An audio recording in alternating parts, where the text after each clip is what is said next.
Merhaba arkadaşlar, yepyeni videoyla tekrardan sizlerleyiz. Bugün yanımda Emre abi var, 871. eyaletten. Merhaba abi. Merhabalar. Evet, şöyle eyaletimizin tanıtımını da yaptıktan sonra hemen geçelim. Abi bugün çok önemli bir konumuz var, malum. Geçenlerde canlı yayına bir arkadaşımız gelmişti. Onunla birlikte birkaç rapor incelemiştik. Daha sonra bu raporu bayağı bir inceledik. Canlı yayında olan arkadaşlar zaten biliyordur. Hatta canlı yayında şey dedim ben de, raporu incelemek isteyen arkadaşlar varsa dedim atarım. Ha şöyle, en alta kadar herhalde tüm Whiteout Survival oynayan tüm Türklere attım herhalde raporu. Raporları inceleyeceğiz arkadaşlar. Bu gizli önemli formasyonu size vereceğiz. Umarım sizin de işinize yarar. 697. eyaletteyim şu anda. X715, Y756. Buradan konumu bulup beni ekleyip raporu detaylı incelemek isterseniz arkadaşlar size de atabilirim. Discord sunucumuzda da detaylı tüm raporları paylaşacağız. Ayrıca arkadaşlar bu rapordan sonra şöyle de bir şey var. Oturdum, hazırlık yaptım. 20-25'ten fazla formasyon. İşte saldırıda hangilerini kullanmalıyız? Karşımızda hangi formasyonda savunma varken ona denk hangi formasyonla saldırı yapmalıyız? Tek tek bunların Excel tablosunu hazırladım. Bu videoya abi bir 300 like gelirse, rekor beğeni gelirse abi hemen 2 gün sonra o videoyu, formasyon videosunu, hangi formasyonları kullanmalıyız adlı videoyu atacağım arkadaşlar kanala. Sadece 300 like'a. Umarım biz de emeklerimizin karşılığını alırız. Şimdi bu formasyonumuz arkadaşlar savunmada daha çok geçerli olan 60'a 40 formasyonu ve nişancı, mızrakçı, piyade Emre abiyle detaylı raporları inceleyeceğiz. Elimizde 4 adet rapor var. 4 raporda da arkadaşlar rakibimiz bizden güçlü. Ya FC seviyesinden istatistikleri, şef donanımları her şeyle bizden güçlü arkadaşlar. Bu raporları tek tek inceleyeceğiz. Sebepleri ve detaylarıyla her şeyi size anlatacağız. İlk raporumuza başlayalım mı Emre abi? Başlayalım. Tamamdır. Şöyle ilk raporumuza bakalım abi. Biz sol tarafız arkadaşlar her zaman. Bu raporda saldırıyoruz. Rakibimiz sağ tarafta savunuyor. 1 milyon 178 bin askerle, rakibimiz de 1 milyon 162 bin askerle savunmada. Hemen şöyle inelim. Ezici bir şekilde kazanmışız diyebilir miyiz abi? Kazandık. Ezici Aynen, bir şekilde 200 bine, kazanmışız hem 400 de. bin, 350 bine, Yarı yarıya 755 fark bin. var. Yarı yarıya fark var. Şimdi Evet. rakibin şef donanımlarına baktığımızda açık ara önde abi. Evet. Yani Bayağı bir fark var hem de. sadece mızrakçı tılsımlarda o kadar önde olduğu söylenemez ama şef donanımlarında önde. Kahraman donanımlarına baktığımızda abi piyadesinin 4 tanesi 100, bizde sadece 200, diğer ikisi kırmızı bile değil. Mızrakçı şeyleri de bizde 2 tanesi 100, rakibimizinki de her biri 80, 65, 20, 20. Ve nişancıları, pardon, o nişancıyı da alttaki mızrakçı Evet. da her türlü yine bizden yüksek diyebiliriz abi, kahraman donanımları da. Ya zaten skorlara baktığımız zaman bizden daha yüksek olduğu görünüyor aşağıda. Aynen öyle. Birazdan ineceğiz. Şöyle inelim abi. İstatistikler sağ tarafta gördüğünüz gibi arkadaşlar. Piyade savunması, öldürücülüğü. Zaten öldürücüyü söyleyemiyorum. %500 falan fark var arkadaşlar. Piyade sağlığında bile arkadaşlar bizim için önemli olan savunma ve sağlığında bile sağ taraf üstün. Biz sadece mızrakçı saldırısında biraz üstünüz ve mızrakçı öldürücülüğünde biraz fazla üstünüz. Şimdi size yeni bir bilgi vereceğiz. Garnizonda savunma yaparken arkadaşlar nişancılar işe yaramaz. Yani yaramaz demeyelim, tabii ki illaki yarar ama Mızrakçı kadar işe yaramıyor. evet, piyade ve mızrakçı kadar işe yaramıyor arkadaşlar. Kesinlikle sağlam bir şekilde iyi bir savunma dizilişi yapmak istiyorsanız o savunma dizilişinde nişancı kullanmamanız daha iyi olur. Hani yarardan çok zararı olabiliyor diyebiliriz. Onun yerine abi piyade ve mızrakçı sayısını arttırmaları arkadaşlar için çok daha iyi olur. Ya ben bir haftadır incelemediğim rapor olmadı. Belki 100 taneden fazla rapor incelemişimdir. Hem saldırıda hem savunmada. Şimdi arkadaşlar şeye bakalım. Formasyona bakalım. Rakibin formasyonu 40-30-30. Bizim formasyonumuz abi 60'a 40. Karşı tarafta FC4'ler var. Bir tane 3 var. Bizde sadece FC3 var. Ortalaması yani. Şimdi şu rapora Evet. bakıldığında abi imkanı yok yani. Sol tarafın kazanma şansı Yani yok dersiniz. ihtimal dahi İstatistikler. verilmez. Aynen, bir de nişancısı yok yani. Hani öyle deriz. Ama şimdi sağ tarafta abi savunmada nişancı kullandığı için saldırıyı kaybedecek. Zaten sol tarafta çok fazla nişancı olduğu için abi Pardon, sol tarafta çok fazla mızrakçı olduğu için karşı tarafın nişancılarını direkt öldürecek. Sağ tarafın nişancı istatistiklerine bakalım abi istersen. Nişancı öldürücülüğü abi 1478, mızrakçı öldürücülüğü 1250.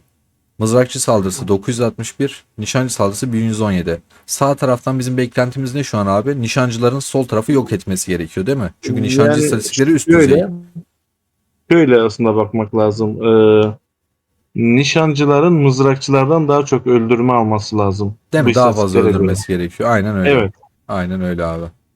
Şu anda da Musician bizim YouTube linkimizi atıyor. Ona da selam olsun.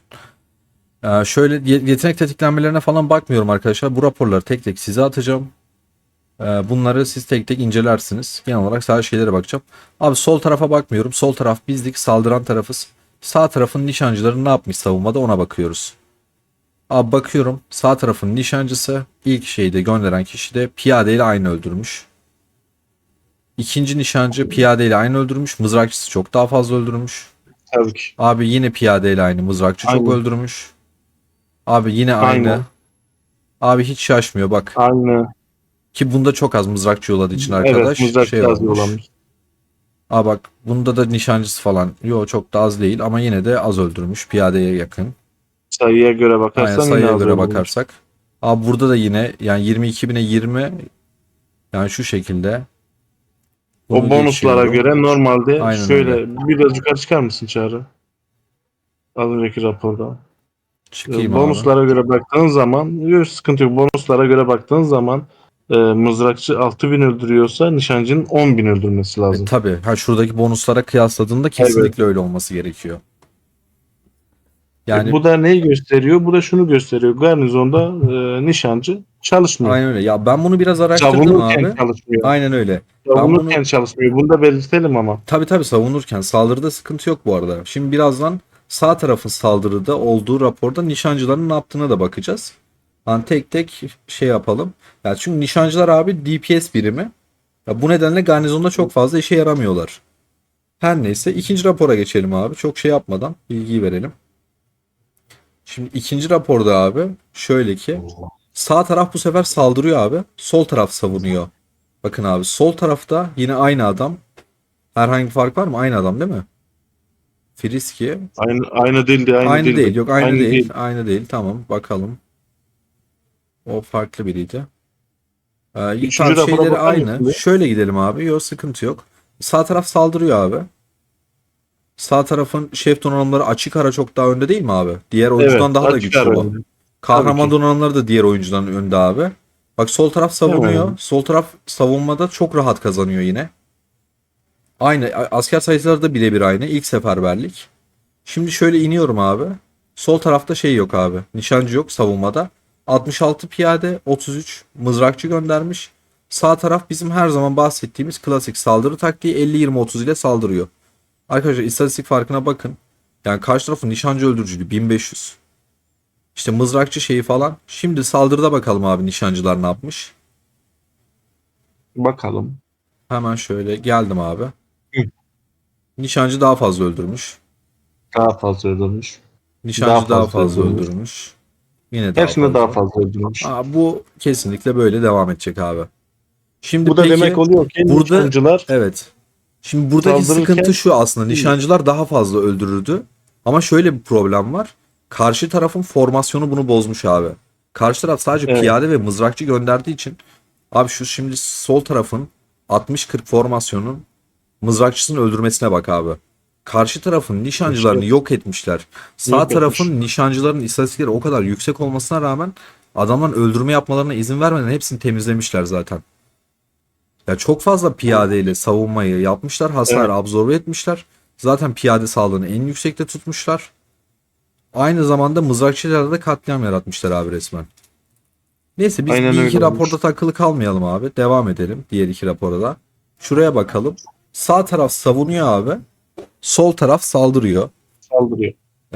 Bu sefer çok az bir farkla bu sol taraf kazanmış. Yani biz sol Evet, taraf oluyoruz. Sağ tarafın yine donanımları önde. Biraz önceki arkadaşa benziyor bu. Bunun şehit donanımları çok daha güçlü abi.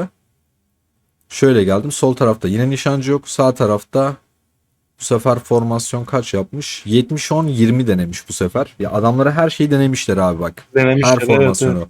%60'a %40 yapmış. Ki 70-10-20 formasyonuyla zafere biraz daha yakınlaşmışlar. Biraz. Aynen öyle.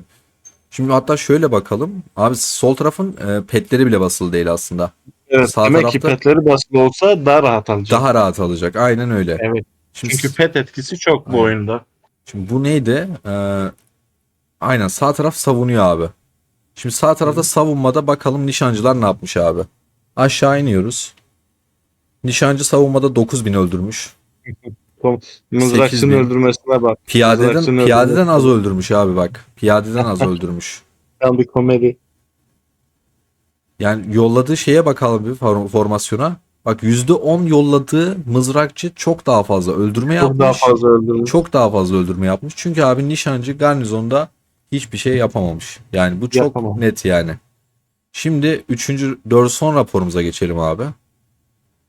Burada da sağ Geçelim. taraf saldırıyor abi. Sol taraf savunuyor. Yani biz 60-40'la yine savunacağız. Bu sefer kaçla? Hatta biz 75'e 25 yapmışız abi bu sefer. Biz de tabii ki Evet. formasyon deniyoruz bu sırada.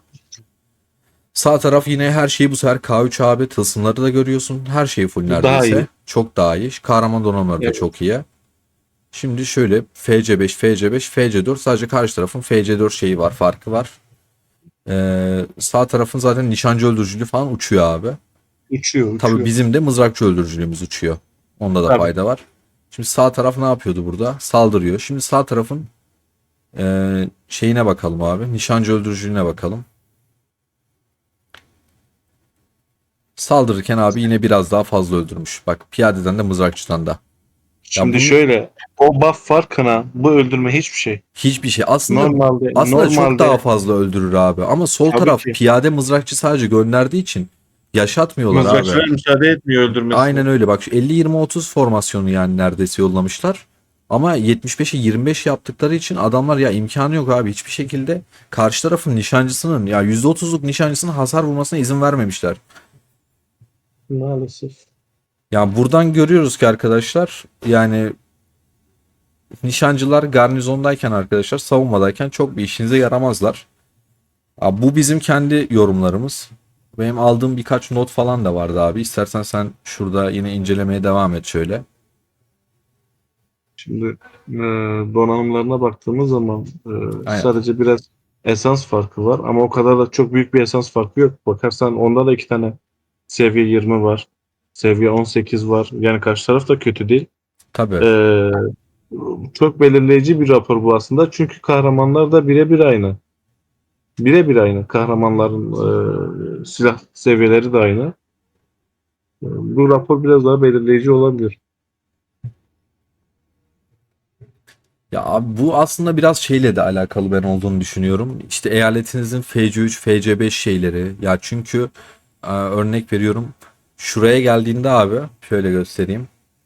İşte hesabınız FC3'teyken abi ya da daha FC3 olmadan önceki mızrakçı şeyiyle FC3 olduktan sonra şurada aldığı buff, FC5 olduktan sonra aldığı buff ya da genlerde kullandığınız kahramanlar tabii ki bunların da etkileri vardır. Ha, Mutlaka. yoktur kesinlikle zaten demiyorum. Kullandığınız kahramanların etkileri vardır. Ya ama bu şans eseri oluşan raporlar değil abi. Ya arkadaşlarla birlikte Şimdi bir tane raporları olsa, inceledik, iki tane denemeler olsa, yaptık. Ya bak şurada kaç tane rapor var abi? Ya şurada 20'den fazla onu rapor var. diyorum. Hepsi yani bu dediğimiz 60-40-70-30 formasyonu. Yani bunun şeyi yok abi, sonu yok. O yüzden ben şey dedim, sadece 3 tane 4 tane rapor inceleyelim diye dedim. Ya Daha bu mantıklı. incelemek isteyen arkadaşlar varsa, bu arada yanlış söylediğimizi düşündüğünüz şey falan varsa arkadaşlar Discord kanalımıza gelin, bu konuyu tartışalım. Hani bunun sebebinin farklı olduğunu düşünen arkadaşlar varsa raporları paylaşabilirim. Oturup karşılıklı konuşuruz. Yorumlarda da belirtebilirsiniz arkadaşlar fikirlerinizi. Ama açık konuşayım, bu taktik tutuyor. Yani şey değil, bir iki tane rapordan oluşan bir iki tane rapordan ibaret rapor şey değil abi. Attığımız bir Şimdi şey değil yani. şöyle, Dediğimiz gibi 30-40'tan fazla rapor var ve sadece tek bir SVS'de denediğimiz bir şey de değil. Buzalanlı SVS ve kalelerde bunu birçok kez arkadaşlarımız denedi ve kesinlikle onaylandı arkadaşlar. Oluyor. ya şöyle zaten Çağrı, bir rapor, iki rapor, üç rapor olsa dediğim gibi şans deriz. tetiklenme deriz. Kahramanı o savaşta daha çok tetiklendi deriz. Ama 20 tane rapor olunca bu iş değişiyor yani. Bu tutuyor yani. Aynen öyle. Bu sistem tutuyor. Ya umarım faydalı olmuştur arkadaşlar. Siz de bu raporu eyaletinizdeki balin arkadaşlarla ya da savaşları organize eden arkadaşlarla paylaşırsanız onlar da en azından SVS'de ya da herhangi bir kale savaşında şurada burada falan denemiş olursunuz. Kendiniz de görürsünüz Evet. arkadaşlar. Sizler de Bunu da raporları eklemek istedim. evet, Ee, Lafını kestim Çağrı. Kusura estağfurullah, buyur bakma. abi. Ee, Bu formasyonlar için iyi bir kahraman donanımı lazım. İyi kahraman donanımı olmasa bu formasyonların çözene pek ihtimal de vermiyorum. Onu da eklemek istiyorum. Bu benim şahsi fikrim. Katılıyorum abi. Ya çünkü şimdi şöyle de bir durum var. Bak sol taraftaki biz her zaman kendi şeyimiz var abi. Ya piyade sağlıklarına abanmışız. Mızrakçı öldürücülüklerine abanmışız. Nişancıyı biraz daha geride bırakmışız. Hatta eldiveni bile yükseltmemişiz bir tanesini. Evet. Ya 4 Biz, tane şeyi yükselterek ilerliyoruz sürekli her gende. Arkadaşımız öyle yapıyor yani. Sağ tarafta hepsini yükseltmesine ve çok daha yüksek istatistiklere ulaşmasına rağmen. Zaten abi her zaman şöyle bir şey var. Kesin bir formasyon yoktur abi. Her zaman senin formasyonunu belirleyen şey senin istatistiklerindir aslında. Hani senin istatistiklerinde yüksek olan şey neyse formasyonu biraz daha ona göre yapmalısın. Örnek veriyorum, senin eyaletindeki balina çok güçlü nişancı istatistiklerine sahipse senin çok güçlü mızrakçı istatistiklerin olması gerekiyor. Karşı tarafın işte mızrakçıları çok yüksek istatistikse ya da çok yüksek şeyse senin piyade ve mızrakçın yüksek olması gerekiyor. Bu tamamen birbirini counterlama olayıyla alakalı. Ya mesela ben önceden şey diyordum.